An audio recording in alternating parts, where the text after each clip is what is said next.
Hi and welcome back to a boat called Wanda. Well, finally, I found a way of drying out the core. Let me show you how I'm doing it.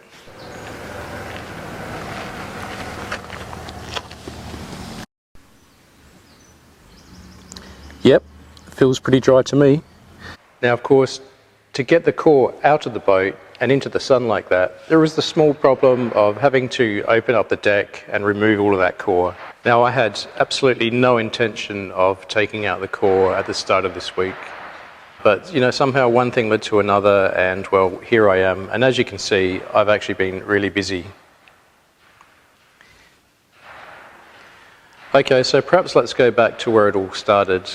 But I need to apologise really for the really bad quality of video for this week. The audio's crap because my microphone died on me at one point, and the video was taken without the correct focus setting, and it's a bit blurry in parts, so really sorry for that. So let's go back to the start of this week. So what I think I'll do to start with is just take up a small piece of deck now against the tow rail where I've got that split in the tow rail, because I need to cut that split out anyway. Well, I need to cut around that split so that I can laminate.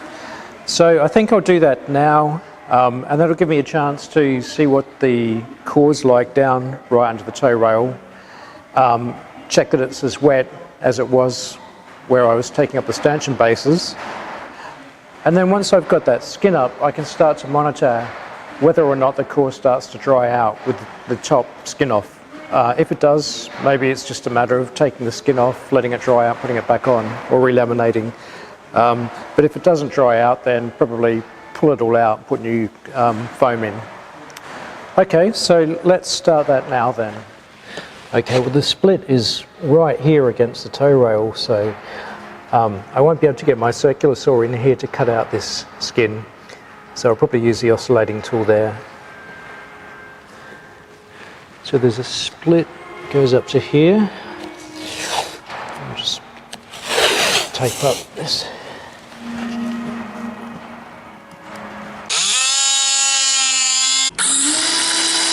Okay, well I've just cut that piece off, and it came off really easily. It wasn't that well bonded to the foam underneath it. The foam that makes up the middle part of the sandwich, you just sort of lift it up.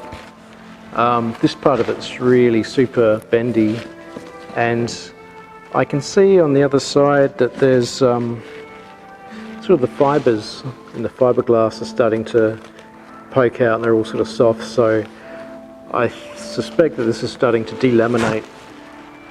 Now, just having a look at some of this foam that's left back here, I pulled up a few pieces and I can basically squeeze it and get water out of it. It is so wet.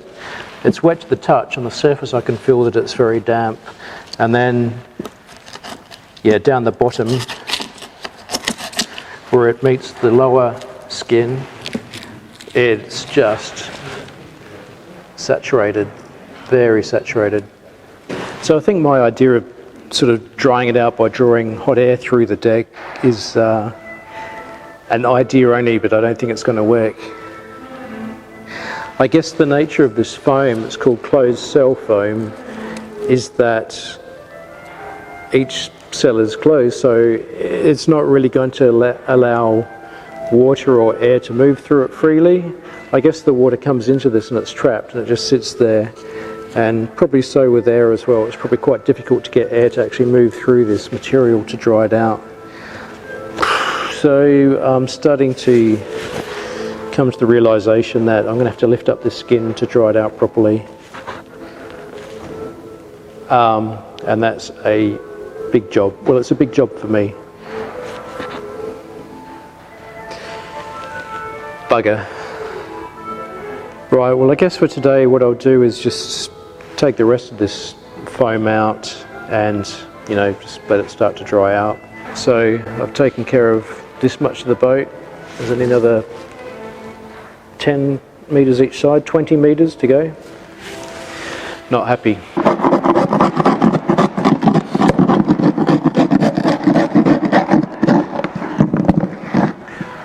Well, I guess this is called the point of no return. I've kind of committed myself now to taking apart the deck and digging out all the rotten core, putting a new core back in, putting a new skin on top.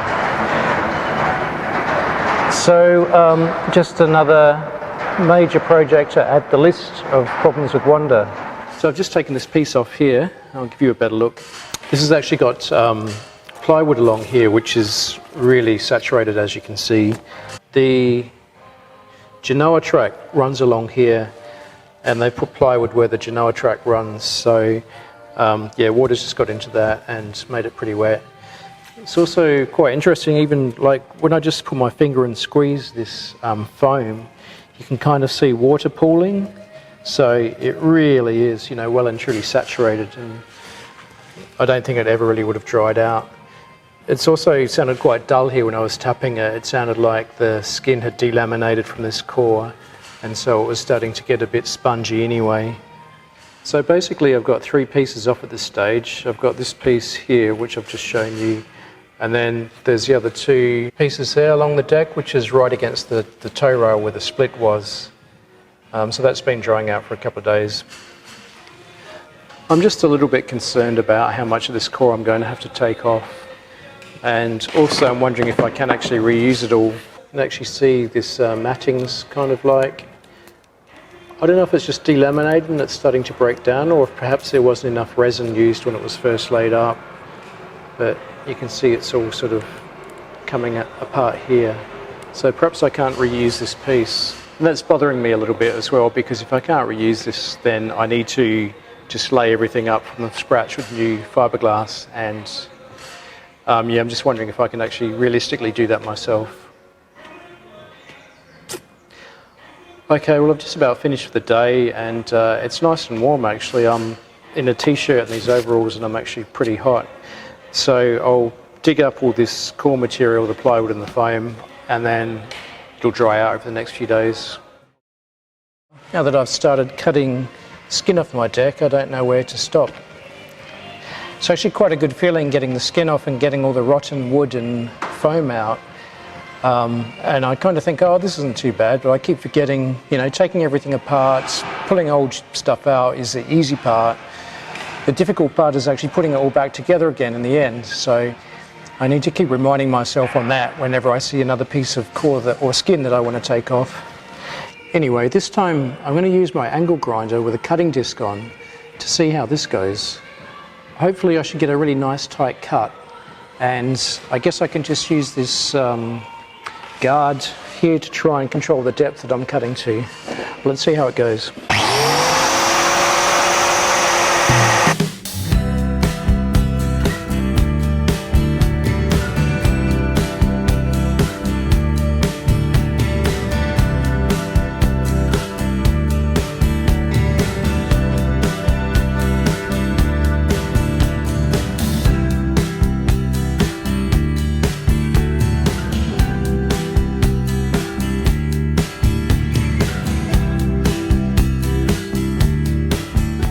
It's quite interesting, there's another spot here. I've just found a corner of ply which is, you know, very, very wet. I think that might actually come around this mid-sheet cleat and provide a bit more stability under here, which means I might need to cut more of this up to get to this.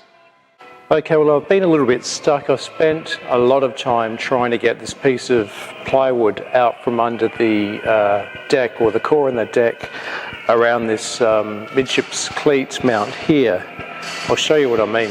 Yeah, as you can just see, there's this lip of plywood, and it's sort of shaped around this edge here out to a square here, and I guess again it just gives the area a little bit more stiffness. The problem I'm having is trying to get it out from this cavity here. I've used all these different tools trying to get it out. Spent a lot of time trying to scrape it out. It's wet and it's rotten, and basically it's just coming out in little segments like this. It's almost like dust in parts as well. So it's just not really coming out, and I can't think of any other way. I can't think of any other tool to get into this cavity here to pull it out. The reason why there's this cavity here and why I haven't cut it back closer here is I need a couple of inches of edge here, so that when I lay up over this cavity or lay up the skin again, I've got a good reference point here to bond onto. So that's why this is all kept as it is. So I don't want to cut this back any further. I've got this cavity here and I'm struggling to get this piece of wood out of.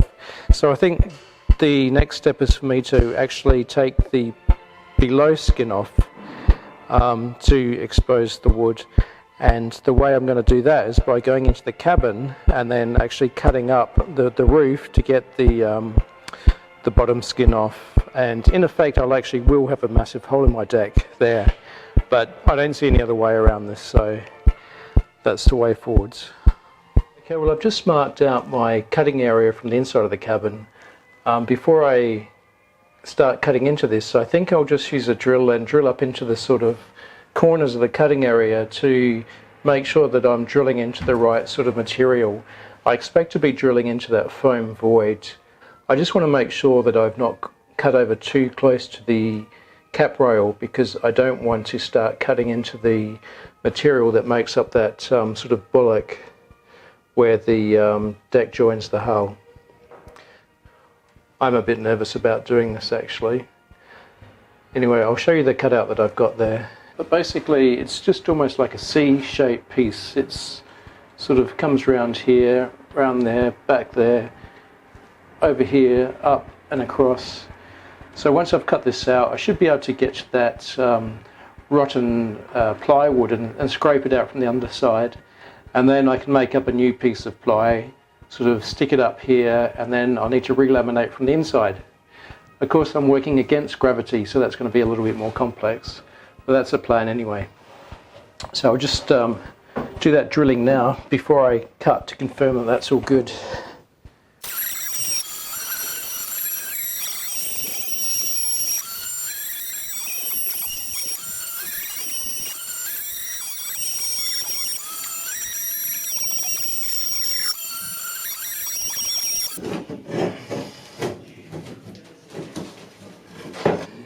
I can see daylight, so this is a big hole in my boat now.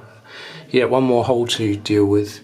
But anyway, you can really get to see what's happening here. You've got all this rotten ply here. Hang on, let me change the angle. So this is what I was trying to scrape out in this sandwich here between these two layers, which was nigh on impossible. So at least I can get to the underside now and pull this out, and then there'll just be a very small void back here, about 15 mil.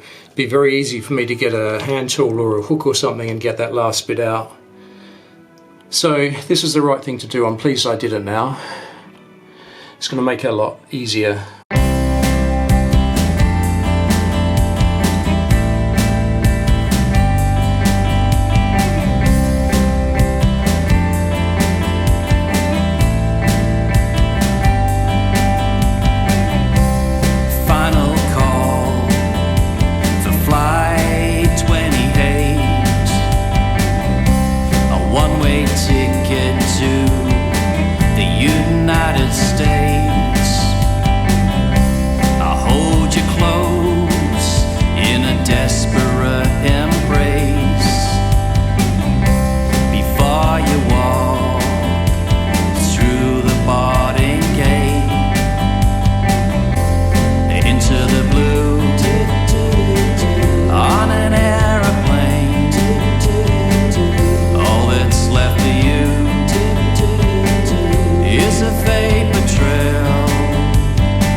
Okay, so I've got the top skin off, I've got all the wet foam out, or core out. I've just been over the bottom skin with a grinder to take that last residue of foam off, and I've cleaned out as much as I can under this cavity here. And just to say again, the reason why I've left this 3 inches here is because I need a base to re-laminate over. This should provide a reference for the curve, but also will give me something to tab that lamination onto. There's no way that I wanted to cut this right flush again and then have to rebuild this deck to hole join curve. It'd just be too much hassle. So the downside is I've got this cavity here and it's quite difficult to get that last bit of foam out. But I think what I need to do now, obviously this is open, it'll dry out.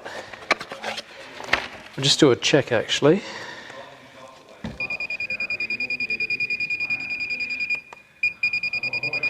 What this is showing is actually the surface is damp.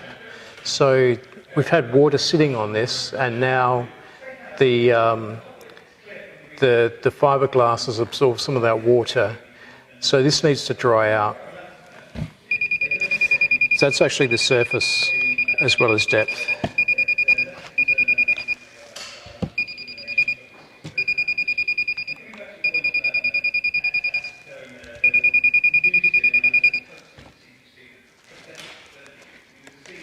Just to give you an example of how wet it is, if I get some sandpaper,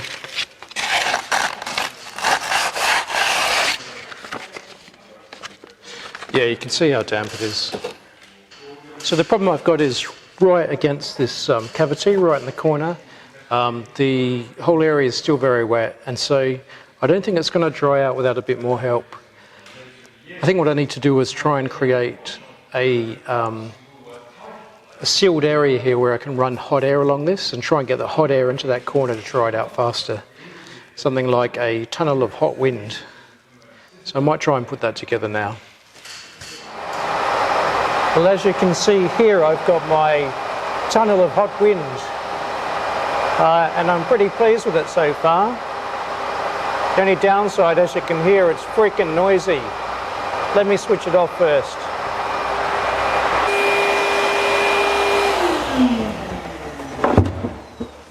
Oh, that's so much better.